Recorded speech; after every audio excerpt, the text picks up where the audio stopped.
సీరియల్లో సినిమాలో నటించాలనుకుంటున్నారా? అయితే వెంటనే మా యాక్టింగ్ స్కూల్లో జాయిన్ అవ్వండి.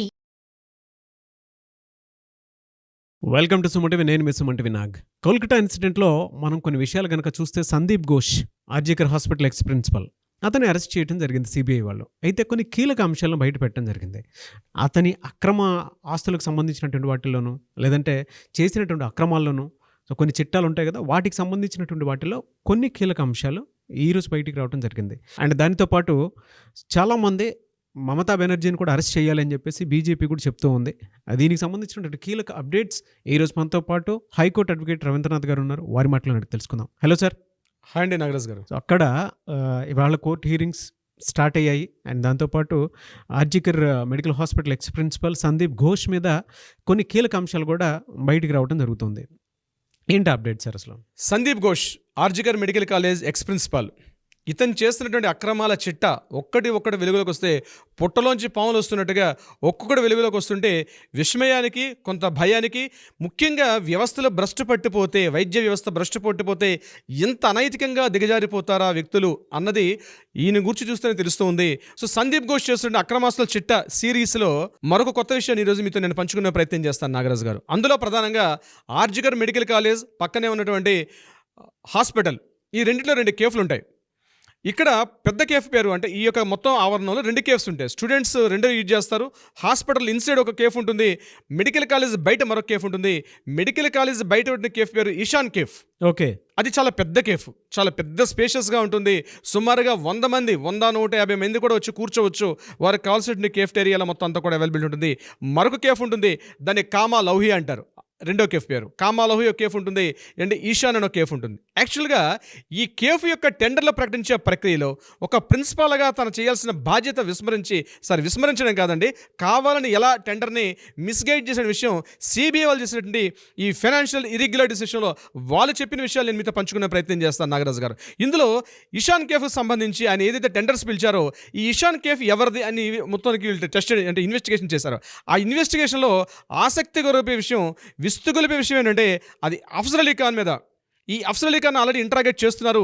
ఇతను కూడా ముగ్గురు అంటే సందీప్ ఘోష్తో పాటు ముగ్గురిని ఎఫ్ఐఆర్ నమోదు చేశారని చెప్పాం. అందులో ఒక వ్యక్తి అఫ్జల్ అలీ ఖాన్. ఇతను ఎవరు? ఒక వీడియో మనకి రిలీజ్ అయింది. అంటే ఈయన ఎప్పుడైతే సస్పెండ్ అయ్యారో ఆర్జీకర్ కాలేజ్ ప్రిన్సిపల్గా ఈయన సస్పెండ్ అయ్యి ఇతను నేషనల్ మెడికల్ కాలేజ్కి వెళ్ళేటప్పుడు అప్పటికున్నటువంటి మానస బందోపాధ్యాయ గారి ముందు ఒక వీడియో మాట్లాడుతూ ఒక ఫుటేజ్ వచ్చింది మనకి.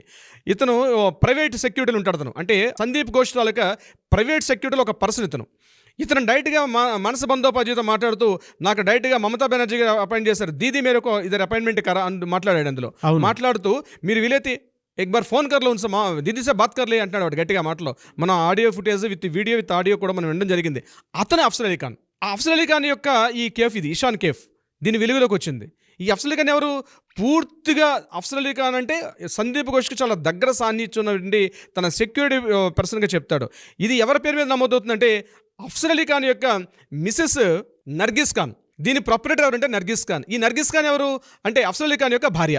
తీగలాగితే డొంకంతా బయటకు వచ్చినట్టుగా టెండర్స్ విషయంలోకి వెళ్ళారు, టెండర్స్ చూశారు. అయితే ఒక కేఫ్టేరియాలో డైలీ టర్న్ ఓవరే మోర్ దెన్ 1 lakh ఉంటుంది, అక్కడ డైలీ ఉంటుందట. అంటే హెవీ హ్యూజ్ పబ్లిక్ కానీ డాక్టర్స్ గారు టర్న్ ఓవర్ సుమారుగా 1 lakh పైన ఉంటుంటారు. దీంట్లో ఆ కేఫ్ని ఇచ్చేటప్పుడు టెండర్స్ పిలిచిన డేట్ ఉంది. ఆ టెండర్స్ పిలిచిన డేట్లో 4 టెండర్లు వచ్చాయి. ఆ 4 టెండర్లు కూడా హ్యాండ్ రైటింగ్తో టెండరింగ్ అంటే బిడ్డింగ్ చేశారు. ఆ బిడ్డింగ్ చేసినప్పుడు 4 హ్యాండ్ రైటింగ్స్ ఉన్నాయి బిడ్డింగ్స్. ఆ 4 హ్యాండ్ రైటింగ్స్ కూడా ఒకే హ్యాండ్ రైటింగ్. అది బిడ్డింగ్ పలికేటప్పుడు ఆ బిడ్డింగ్ ఎవరికి ఇచ్చారు?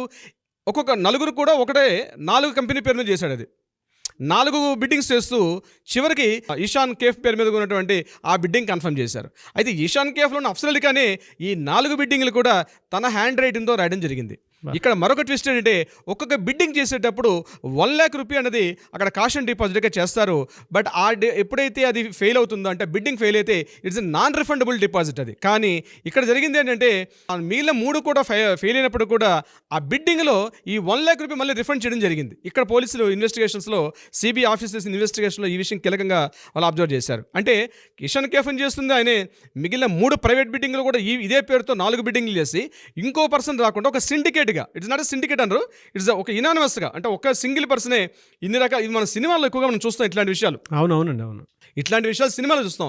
4 బిడ్డింగ్లు వేయడం, తనే ఒక బిడ్డింగ్ని కన్ఫర్మ్ చేసుకోవడం, మిగిలినవి ఆ 3 కూడా బుట్ట దాఖలు అవ్వడం, ఇట్లాంటి విషయాలు. సో ఈశాన్ కేఫ్ ఉంది. అందులో వీళ్ళు రాసుకున్నటువంటి రెంటల్ అగ్రిమెంట్లో మరొక కీలకమైన పాయింట్ ఉంది. అంటే యాజ్ పర్ నామ్స్ ప్రకారం ఎప్పుడైతే వీళ్ళు వైలేషన్ చేస్తారో యాజ్ పర్ ద ఆ కేఫ్కి మేనేజ్మెంట్కి చేసినప్పుడు వైలేషన్ చేస్తే 10% అంది వాళ్ళు ఎక్స్ట్రా పెనాల్టీ విధించాలి మేనేజ్మెంట్ వాళ్ళు. కానీ ఇక్కడ ఎక్స్క్లూజివ్గా ఇతను ఈ ఈశాన్ కేఫ్కి ఇచ్చినప్పుడు ఏం చేశారంటే 10% నాన్ రిఫండబుల్గా, అంటే ఇట్ డిడ్ నాట్ అప్లికబుల్ అని చెప్పి ఒక కొత్త క్లాజ్ని సందీప్ ఘోష్ గారు వితౌట్ ఎనీ యాజిటేషన్ లేకుండా, ఇది ఒక వ్యవస్థ ఉంది, ఇక్కడ ఒక బోర్డు మెంబర్స్ ఉంటారు, వీళ్ళందరినీ సంప్రదించి నేను నిర్ణయం తీసుకోవాలన్నటువంటి కనీస పరిజ్ఞానం లేకుండా తను ఇండివిజువల్గా వితౌట్ బోర్డు మెంబర్స్ కూడా ఇన్ఫర్మేషన్ చేయకుండా ఈ ఈశాన్ కేఫ్ అలాట్మెంట్ చేయడం జరిగింది. అంటే ఇక్కడ ఏం జరిగింది, అందులో మరలా ఆ ఎంక్వైరీస్కి వెళ్ళేటప్పుడు అక్కడ ఏదైతే డైలీ టర్న్ ఓవర్ అవుతుందో ఈశాన్ కేఫ్లో ప్రతి టర్న్ ఓవర్లో 25% స్ట్రైట్ అవే సందీప్ ఘోష్ యొక్క అకౌంట్లోకి వచ్చేటట్టుగా అతను టైఅప్ అయ్యాడు అఫ్సర్ అలీ ఖాన్ తోటి. ఇద్దరిని ఇంటరాక్షన్ చేసినప్పుడు ఒక్కొక్క విషయం వెలుగులోకి వచ్చింది. 25% స్ట్రైట్ అవే 25% ఏదైతే ఉంటుందో. ఇక్కడ స్టూడెంట్స్ యాజిటేషన్ చేశారు సెప్టెంబర్ 2023లో. ఈయన సస్పెండ్ దీనికే కారణం. అక్కడ ఉన్నటువంటి ప్రైస్ లిస్ట్ ఏదైతే ఉంటుందో, యాక్చువల్గా ఫర్ ఎగ్జాంపుల్ వాటర్ బాటిల్ తీసుకోండి, ఎంఆర్పి రేట్ కన్నా ఎక్కువ అమ్మడం, అలాగే అక్కడ ఉండే కూల్ డ్రింక్స్ కానీ, అదేవిధంగా ప్రతి చిన్న ఐటెం కూడా బయట రేట్స్ కన్నా లోపల ఉండే క్యాఫ్టేరియాలు ఎక్కువ ఉంటుంది. ఎవరైనా గట్టిగా అడిగారు అంటే వాళ్ళని గట్టిగా కొట్టడం. ఇదే విషయం జరిగింది ఎప్పుడైతే సెప్టెంబర్ 23లో ఈ కాలేజ్ నుంచి సస్పెండ్ అయ్యి ఎన్ఎంసీకి వెళ్ళడానికి ప్రధాన కారణం ఈ ఈశాన్ కేఫ్ బయట స్టూడెంట్స్ అక్కడ చేసిన ధర్నాల వల్ల. ఏం జరిగింది, ఇట్లాంటి ప్రైస్ లిస్ట్ ఎక్కువ ఉందని చెప్పి కొంతమంది పీజీటీ స్టూడెంట్స్ వెళ్ళి గట్టిగా గొడవ చేశారు. అక్కడ ఉన్నటువంటి ఈశాన్ కేఫ్ యొక్క సిబ్బందితో గొడవ పడినప్పుడు ఇమీడియట్గా అఫ్సర్ అలీ ఖాన్ వచ్చి సీన్లోకి వచ్చి వాళ్ళందరినీ కొట్టడం జరిగింది. ఈ కేసు ఇమీడియట్గా ఈ యాజిటేషన్స్ ఎక్కువ అవుతున్నాయని చెప్పి అప్పుడు ఈయన ఇక్కడ నుంచి ప్రిన్సిపాల్ని సందీప్ ఘోష్ని ఎన్ఎంసీ మెడికల్ కాలేజ్ ట్రాన్స్ఫర్ చేసినప్పుడు ఆ ప్లేస్లోకి వచ్చిన వ్యక్తి మానస బందోపాధ్యాయ. అప్పుడు మానస బందోపాధ్యాయ గారు స్టూడెంట్స్ని బయట నిలబెట్టి ఈ అఫ్సర్ అలీ ఖాన్ లోపల పిలిచి మాట్లాడే వీడియో ఫుటేజ్ మనకు దొరికినటువంటి అప్పుడు ఆ వీడియో అదనమాట. ఎందుకంటే అసలు నీకు ఇక్కడ ఏం పని, అసలు నువ్వు కాలేజీ సిబ్బంది కాదు, నీకు అసలు సందీప్ ఘోష్ అసలు నువ్వు డైరెక్ట్గా సెక్యూరిటీ కంపెనీ, నీకు అంటే మా మేనేజ్మెంట్కి కాలేజీకి నీకు ఎటువంటి సంబంధం లేదు, ఇక్కడ నీకు ఏం అవసరం అని అడిగినప్పుడు నాకు డైరెక్ట్గా దీదీ పంపించారని చెప్తే ఆయన మాట్లాడిన మాటలు ఇది కారణం అనమాట ఈశాన్ కేఫ్కి ఈయనకున్న సంబంధం. ఇది కట్ చేస్తే రెండోది ఏదైతే ఉందో ఇక్కడ కామా లోహియా ఇంకొక కేఫ్. ఆ కామా లోహియా ఓనర్ ఎవరు, అతని పేరు చందన్ లోహియా. ఈ చందన్ లోహియా ఎవరు, దగ్గరగా ఈ యొక్క సందీప్ ఘోష్ యొక్క అనేక అక్రమాలకి ఈయన దగ్గర బినామీగా పనిచేయడం జరిగింది ఈ యొక్క మన చందన్ లోహియా.